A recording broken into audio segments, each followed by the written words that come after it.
सबसे पहले मैं अपनी देवादि महादेव के चरण में प्रणाम करती हूँ। मेरा प्रणाम स्वीकार करें।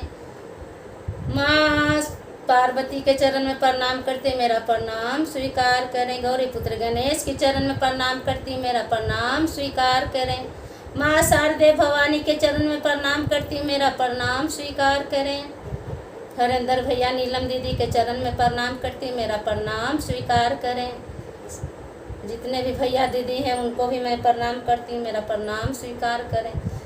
एक बार प्रेम से बोले हर हर महादेव। दीदी की एगो शिष्या अपना आंगन में चर्चा करावत तरी, अपना गुरु जी के बुलावत तरी, सब चीज जुटान कैले बाड़ी पूजा खातिर। गुरु भैया गुरु बहना के बोलैले बाड़ी तो देखी कैसे शिष्या कहतारी गुरु जी से, हमार शिव गुरु चर्चा में आई रवाया, हमार शिव गुरु चर्चा में आई रवाया, आज हमारे